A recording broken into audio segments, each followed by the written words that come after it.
Shaq told the world in his own words that Kobe threw him under the bus during a police interrogation and then broke a truce by attacking him on national television. Fresh details from Shaq's book, Locker Room Confrontations, and police records have continued to surface, and what they reveal about that hotel room blow-up and the events leading to it has set tongues wagging across the internet all over again. So let's break down what Shaq exposed about what went down between him and Kobe, from the hotel rooms in Colorado to the locker rooms in Los Angeles. To understand what Shaq exposed, you have to go back to where the cracks first appeared. In 1996, the Los Angeles Lakers acquired the draft rights to high school player Kobe Bryant from the Charlotte Hornets by trading center Vlade Divac. That same summer, Shaquille O'Neal joined the Los Angeles Lakers. In the same year, the franchise traded for the Black Mamba on draft night. Right away, the dynamic was set. 2 players, 2 egos, 1 ball. And the friction started on day 1. Shaq said on the big podcast that he hazed Kobe one time. And it's like the FBI came to my room the next morning. They said he off limits. Shaq recalled, I said, what you mean he off limits? They were like, bro, he off limits. Jerry West came down. Mitch Kupchak, Magic Johnson brought his punk down there. And like, hey man, leave him alone. In his book, Shaq Uncut My Story, O'Neal went into more detail. He wrote, my first season we had a couple of rookies and we hazed them pretty badly. We were dogging them out constantly. It was, go get my bags, go get me something to eat. It was kind of a rite of passage in the NBA that a lot of teams do, but we probably went a little too far with it. The difference? According to Shaq, one of the rookies, Derek Fisher, just took it. The other rookie, Kobe Bryant, ratted us out to Jerry West. Now, Kobe going to Jerry West over rookie hazing is a small moment, but it's a moment that tells you everything about the relationship that was coming. Kobe did things his way. He did not play by the unwritten rules, and Shaq did not forget it. Even before they played their first game for the Lakers, Shaq referred to Kobe as a showboat. Meanwhile, Bryant labeled O'Neal as unprofessional and childlike. But here's the thing. The Shaq-Kobe feud was the conflict between NBA players Shaquille O'Neal and Kobe Bryant, who played together for the Los Angeles Lakers from 1996 to 2004. O'Neal and Bryant won 3 consecutive NBA championships, 2000, 2001, 2002, and made an additional NBA Finals appearance in 2004. O'Neal was the NBA Finals MVP in each of their victories. 3 titles in a row, with 2 men who could not stand each other off the court. That is what makes this story so hard to untangle, because the winning was real, the dominance was real, but the hatred was also real. During one team meeting, O'Neal said, I have something to say. I think Kobe is playing too selfishly for us to win. O'Neal felt pressure to be the leader of the team and was upset with Bryant's shot selection. At one point, O'Neal pointed at Bryant and told reporters in the locker room, there's the problem. And Kobe? He didn't back down. He never backed down from anyone. Bryant later said, what made our disagreements special was that we said them to each other's face. Assistant coach Tex Winter said he was stunned to discover the level of hatred O'Neal expressed toward Bryant. There was a lot of hatred in his heart. Kobe just took it and kept going. O'Neal regularly expressed to management that he did not believe the team could win a championship with Bryant. Think about that. The man who shared the court with Kobe for 3 championship parades was telling the Lakers front office behind closed doors that they could not win with him. That was the state of things heading into the summer of 2003. 2 men who won together, who fought together, and who could not coexist off the floor.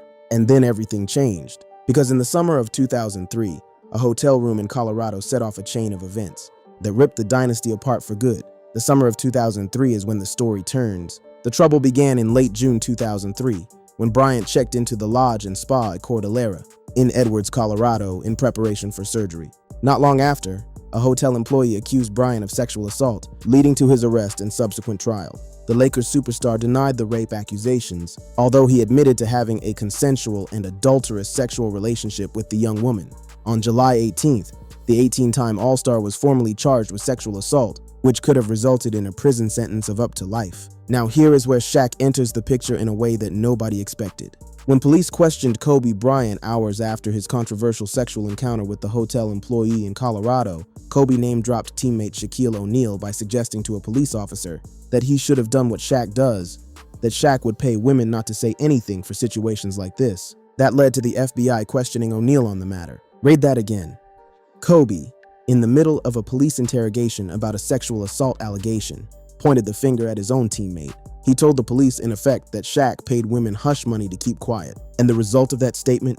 The FBI came knocking on Shaq's door. Bryant's statement came near the end of a lengthy interrogation about a hotel employee's complaint that Bryant had raped her. The incident report, a portion of which was reviewed by the Los Angeles Times, is part of the sealed file in the criminal case. This wasn't a rumor. This wasn't gossip. This was in official police records. And Shaq knew about it. Shaq said in a 2004 interview with the Washington Post, "The day he did it, I knew about it. But you know what? I knew what type of cat he was. And that should tell what type of cat I was, because it never got out that I knew about it." And then Shaq went even further. "We never hung out. We never talked on the phone. We never did anything together. So how could he say something like that? That's why I say he's a clown, because he is a clown. I thought the cat was in his room studying, playing games. But even after that, Shaq never confronted Kobe about dragging him into his problems with such wild accusations." Now let that sit for a moment. Kobe tried to use Shaq as a shield during his worst moment. He tried to deflect attention by suggesting that what he did wasn't unusual, that Shaq did the same thing but paid his way out of it. And Shaq's response? He absorbed it. He didn't go to the media. He didn't go public with it, but he never forgot. O'Neal was informed of Bryant's allegation last September, and the relationship between the two was cool throughout the 2003-04 season. O'Neal was subsequently traded to the Miami Heat. The trial was highly publicized and brought harsh scrutiny upon Bryant, who had to fly back and forth from Los Angeles to Colorado for court appearances. The strain of the trial and media frenzy had a considerable impact on Kobe's relationship with his teammates, especially Shaq, who was dealing with injuries and negotiations for a new contract with the Lakers. So now you have Kobe flying to Colorado for hearings and flying back to play games. And Shaq is dealing with his own contract situation. Knowing his own teammate had tried to bring him down by name during a criminal investigation, the locker room was a powder keg, and it was about to explode. The Jim Gray interview is where everything came apart. In 2003, Kobe called Jim Gray. Kobe was agitated and deeply upset about his most prominent teammate, Shaquille O'Neal. Kobe wanted to be interviewed, so Gray called ESPN and made the necessary arrangements. What Kobe said on camera shook the foundation of the Lakers franchise. He told Gray, "But this is his team, so it's time for him to act like it. That means no more coming into camp fat and out of shape, when your team is relying on your leadership on and off the court.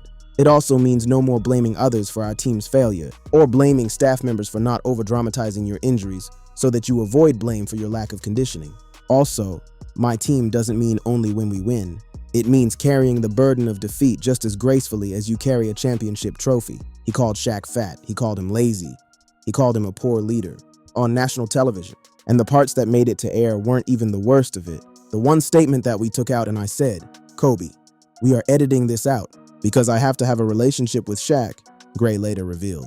He said that a guy selling donuts at the 7-Eleven had more pride in his job than Shaq did. The timing of this interview made it even more explosive. According to Shaq's account in Shaq Uncut, "So I'm on edge because I don't have a new deal. And Kobe is on edge because he might be going to jail, so we're taking it out on each other." Just before the start of the 03-04 season, the coaching staff called us in and said, "No more public sparring or you'll get fined." Phil was tired of it. Karl Malone and Gary Payton were sick of it. So what happens? Immediately after that, Kobe runs right out to Jim Gray and does this interview where he lets me have it. He said I was fat and out of shape. He said I was milking my toe injury for more time off, and the injury wasn't even that serious. They had just agreed to a truce, and Kobe broke it within hours. Shaq watched the interview and lost it. I'm sitting there watching this interview and I'm gonna explode. Hours earlier, we had just promised our coach we'd stop. It was a truce broken. I let the guys know I'm going to kill him. The next day at the arena, the Lakers were scrambling. They even went so far as to call Brian Shaw, their former player who had retired and then become a scout, to come down and calm their nerves. When O'Neal arrived at the arena ready to get his hands on Bryant, Shaw was there to calm him down, sending him to the theater with a couple of other players. And then Kobe pulled up, according to Shaq's book. A few minutes later, Kobe pulled up. Bryant said to him, "Shaq is going to kill you. He's going to K you up on sight." Kobe grinned and said, "Ooh, am I supposed to be scared?" "Yes," Bryant told him. "This is no joke." Kobe's response tells you everything about Kobe. He grinned. He was not scared.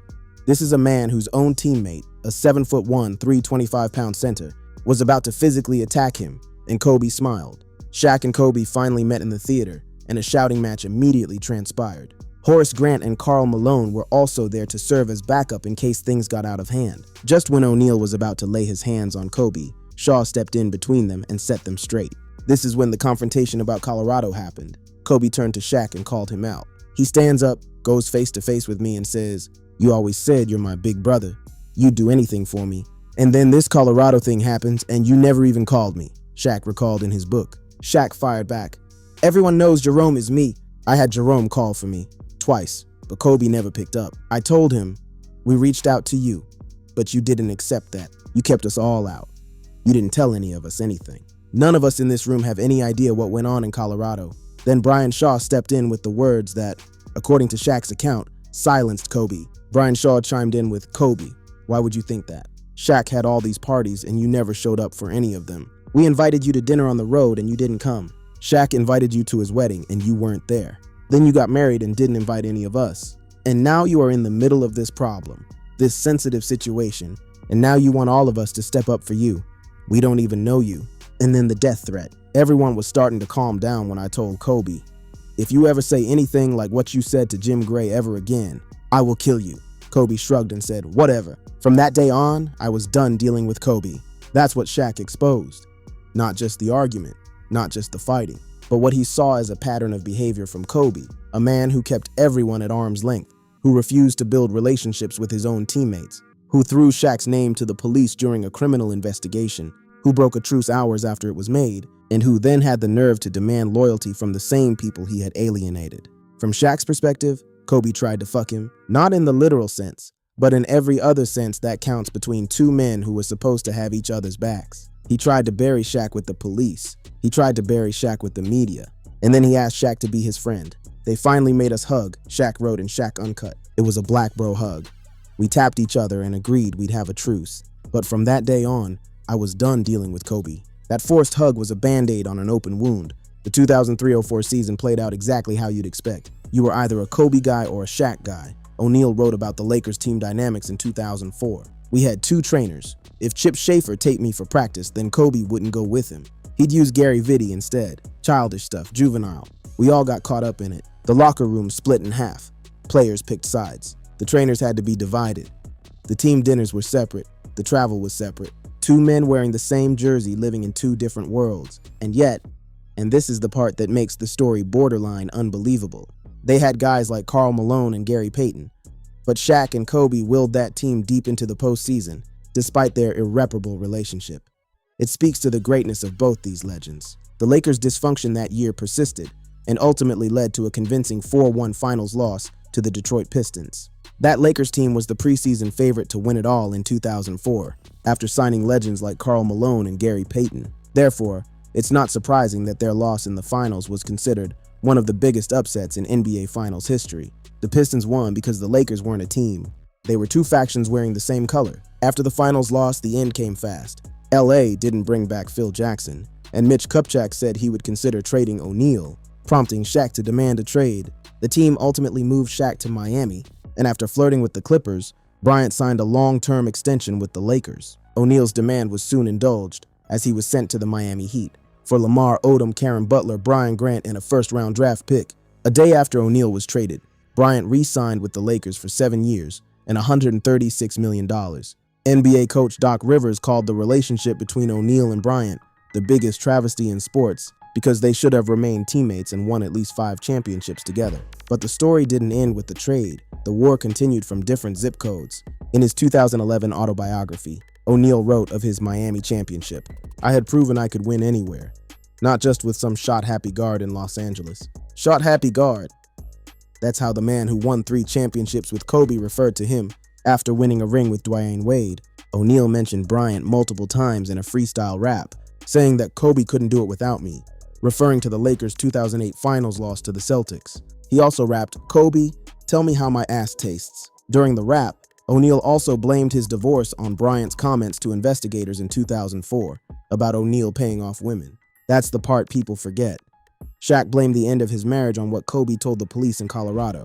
The hush money allegation didn't just affect Shaq's basketball career. According to Shaq, it affected his home life, his wife, his family. When Kobe led the Lakers to another championship in 2010, giving him one more ring than Shaq, he said in the post-game press conference, "I got one more than Shaq now, and you can take that to the bank." Shaq, to his credit, responded with grace in that moment. "Congratulations, Kobe, you deserve it. You played great. Enjoy it, man, enjoy it. I know what R saying, Shaq, how my ass taste." But behind that humor, years of accumulated resentment over what happened in hotel rooms, locker rooms, police interrogation rooms, and television studios. two men who gave the Lakers 3 consecutive championships, and then spent the next decade trying to prove that the other one was the problem. The war could have lasted forever, but it didn't. At the 2009 NBA All-Star Game, O'Neal, Bryant, and Jackson were all reunited on the West squad. O'Neal and Bryant were both named co-MVPs for the game, and were shown laughing and hugging during the game. O'Neal told Bryant to keep the MVP trophy, but Bryant instead gave it to O'Neal's son. For O'Neal, Bryant's gesture marked a turning point in their relationship. A turning point, not because of words, because of a trophy being handed to a child. Kobe giving the All-Star Game MVP trophy to Shaq's son said more than any press conference or interview ever could. In November of the 2008-09 season, O'Neal told reporters that he believed the entire feud was Phil Jackson's fault. On Bryant, O'Neal claimed that he always did love Kobe. "We're still the greatest little man, big man, 1-2 punch ever created in the history of the game," O'Neal said. On the big podcast, Shaq explained, "It ain't a feud. It just looked like a feud because I'm going to keep it real. When I'm getting double teamed, he's the first dude I'm looking for. When he gets double teamed, I'm the first dude he's looking for." Over the years, both men worked to rewrite the narrative of their relationship. They didn't deny they had their tough times, but the two basketball stars clarified that their fights were comparable to two brothers quarreling. At the end of each confrontation, they still loved one another. And Kobe? He showed respect in a way only Kobe could. On the big podcast with Shaq in 2015, Bryant recalled a game against the Dallas Mavericks where they missed critical free throws. Most players would hide from that. They would look to blame somebody else or say, "No, that's not what caused us the loss. What Shaq did was crazy." He came in the locker room and tore the locker room to pieces because he was pissed at himself, and he accepted the fact that that lost us a ball game. He didn't hide from it, and he used that to fuel him to become better and lead us to winning championships. That's something that sat with me, because I said, okay, he really cares about this team. He's not just going to sit back and brush it under the rug. That was Kobe acknowledging in Shaq's presence that the big man cared, that the laziness narrative, the fat and out of shape narrative, the 7-Eleven line, none of it told the full truth. When it mattered, Shaq cared. Then came January 26, 2020. Kobe, alongside his daughter Gianna Gigi Bryant, and 7 others were killed in a helicopter crash. The tragedy shocked the sports world. At Kobe's memorial at the Staples Center, Shaq said, "Kobe and I pushed one another to play some of the greatest basketball of all time, and I am proud that no other team has accomplished what the three-peat Lakers have done. Since the Shaq and Kobe Lakers did it. And sometimes, like immature kids, we argued, we fought, we bantered. We assaulted each other with offhand remarks in our feud. Make no mistake, even when folks thought we were on bad terms, when the cameras were turned off, he and I would throw a wink at each other and say, 'Let's go whoop some A's.'" That's the eulogy of a man who once threatened to kill the same person he's now mourning. A man who was dragged into an FBI investigation by his own teammate. A man who watched his marriage suffer because of words spoken in a Colorado police station. And a man who, despite all of that, stood at a podium and compared their partnership to Lennon and McCartney. So what did Shaq expose about what happened in that Miami hotel room? And all the hotel rooms and locker rooms before it? He exposed the truth that 2 of the greatest basketball players who ever lived tried to destroy each other off the court and couldn't stop winning on it. He exposed that Kobe threw his name to the police. He exposed that Kobe broke their truce. He exposed that he threatened to kill Kobe. And then he exposed something else, that none of it mattered in the end. Because when one of them died, the other one stood in front of the world and called him his brother. The Shaq and Kobe story is not a story about what happened in one hotel room. It's a story about what happened over 8 years, across dozens of hotel rooms, locker rooms, courtrooms, and press rooms. And what Shaq has told us piece by piece, year by year, is that the line between love and war, between brotherhood and betrayal, is thinner than any of us want to believe. The 2 legends agreed they could have won more titles if they had stayed together in Los Angeles. However, Kobe believed their partnership was bound to end eventually. Maybe he was right. Maybe 2 men that combustible were always going to blow up. But the fact that they built what they built, 3 rings, a dynasty, a legacy, before the explosion, that's the part Shaq keeps coming back to. That's the part he keeps exposing. Not just the ugliness, but the greatness that lived alongside it. And that, more than anything, is what happened between Shaq and Kobe.